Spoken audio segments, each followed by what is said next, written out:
రెచ్చగొట్టి అబాసుపాలు కావద్దు. ఎమ్మెల్యే శిరీషకి Sidiri Appalaraju mass class warning.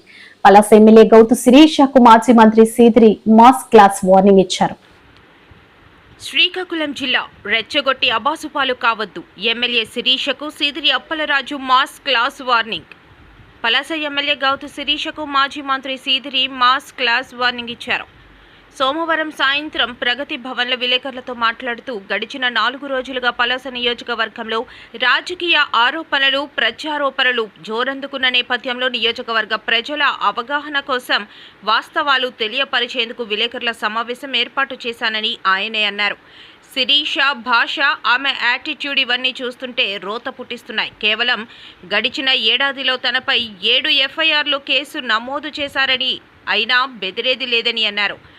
Vaikapa 5 ఏళ్ల పాలనలో కేసు పెట్టలేదు.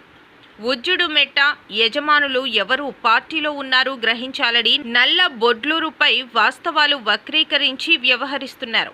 6 మాసాల క్రితం భార్యాభర్తల వివాదములు తలదూర్చి పార్టీ ఫండ్ కింద 25 లక్షల రూపాయలు అడగడం నిజం కాదా? ఇసుక వాహనాలకు స్టిక్కర్లు అతికించి 3 నుంచి 5 వేలు వసూలు ఎవరి పుణ్యం? అలాగే తోపుడు బండ్లు వారి వద్ద ఆ స్థలంలో పార్కింగ్ చేసిన యజమానుల నుంచి వసూళ్లు మాటేమిటి? వ్యవస్థను భ్రష్టు పట్టిస్తుంటే ప్రతిపక్షంగా నిలదీసే బాధ్యత మాది. నేను మాట్లాడటం మొదలు పెడితే నిద్రలేని రాత్రులు గడపవలసి వస్తుంది. స్థాయిని పెంచుకో, నియోజకవర్గ అభివృద్ధికి పోటీపడు. కూటమి ప్రభుత్వంలో ఈ నియోజకవర్గాన్ని అభివృద్ధి చేస్తే హర్షిస్తానని వ్యక్తిగత విమర్శలు చేస్తే సహించేది లేదు. ఇంత నీచమైన రాజకీయాలు నేను అనుకోవడం మేము చేయలేకనే ఓడిపోయామనుకుంటున్నాను.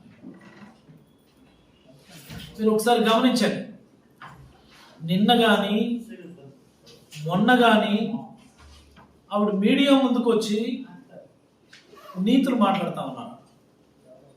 ఆ నీతులు మాట్లాడే క్రమంలో కూడా ఆవిడ మాట్లాడినటువంటి వాయిస్ ఒకసారి మీకు వినిపిస్తాను.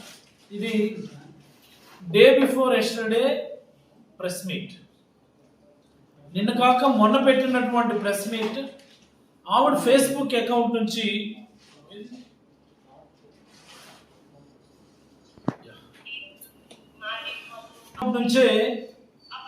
తీసి ఈరోజు మీకు చూపిస్తా ఉన్నాను. ఆవిడ భాష, ఆవిడ యొక్క ఏమనుకుంటారో మరి, ఆవిడ సంస్కారం మీ అందరికీ ఒకసారి ఆవిడ అందమైనటువంటి భాషా ప్రావీణ్యం ఎలా ఉంటుందో మీకు చూపిస్తాను.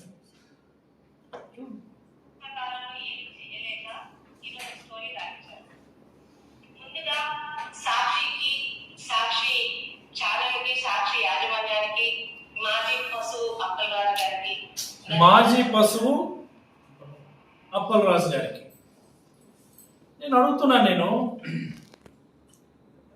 సాక్షి మీడియాలో ఆవిడ మీద వాళ్ళ ఆయన మీద ఒక వార్త వచ్చింది. వాస్తవంగా అవన్నీ వాస్తవాలే,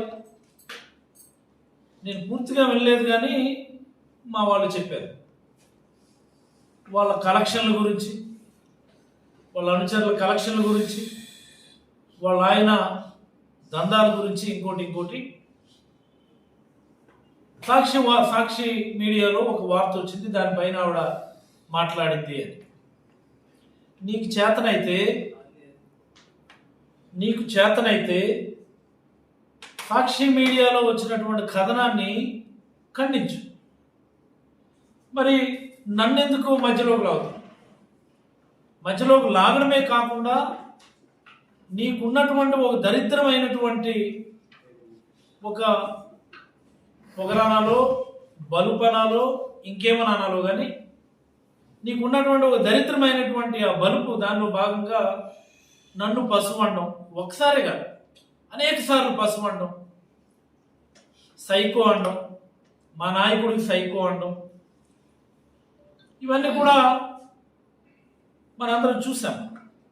మళ్ళీ యథాలాపంగా ఆవిడ అదే మళ్ళీ మాజీ పశువు. ఏంటి పశువు? నాకు అర్థం కాదు. What are you up to in front of me? What is that?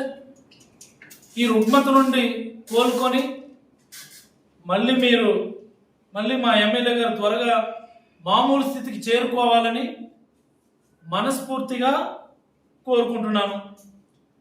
ఇలాంటి సందర్భాల్లో చాలా సినిమాల్లో చూపినట్లు కుటుంబ సభ్యుల శ్రేయోభిలాషుల సహకారం చాలా అవసరం. Get well soon doctor Appalaraju Seediri. కింద ఒక ఫోటో ఉంది, ఏంటది? ఆల్ఫ్రెడ్ హిచ్కాక్, చాలా famous writer, one of the best book sellers. Psycho అన్నటువంటి బుక్ ఫోటో, దాని పక్కన మరి మా ఎమ్మెల్యే సుగుణవతి, బహుభాష కాదు తెలుగు భాష ప్రావీణ్యురాలు, తెలుగు గ్రామర్లో దిట్ట, అందమైనటువంటి బహు వ్యాకరణం కలిగినటువంటి భాష మాత్రమే మాట్లాడగలిగినటువంటి సంస్కారవంతురాలు శ్రీమతి గౌత్ శిరీష గారి ఫోటో. ఇందులో నీకు ఎవరైనా సైకో అని అన్నారా? నిన్నెవరైనా ఈ మెసేజ్లో సైకో అని అన్నారా? నువ్వెందుకు భుజాలు తడుముకుంటున్నావు? నీకు ఎవరైనా సైకో అన్నారా? లేదా నువ్వు సైకోవా? అసలు నాకు డౌట్, నేను సైకో ఎందుకు అనకూడదు? నిన్నెందుకు అనకూడదు సైకో? నువ్వు ఎదుటివాడినేమో సైకో అని దూషిస్తావు, ఎదుటివాడినేమో పశువు అని దూషిస్తావు, ఎదుటివాడినేమో ఇష్టానుసారం మాట్లాడతావు. నిన్ను సైకో అనకపోతే నీకు అంత కోపం. నీకు సైకోని ఎవరు అనలా, కానీ నీకు చాలా కోపం. నీకు మీడియా ముందుకు వచ్చి నేను సుగుణవతిని, నేను సంస్కారవంతురాల్ని, నేను శుద్ధపోసుని, ఎవరికి కావాలి ఇవన్నీ?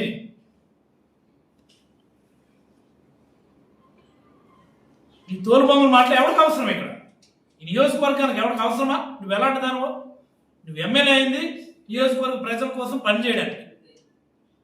ఈ నియోజకవర్గం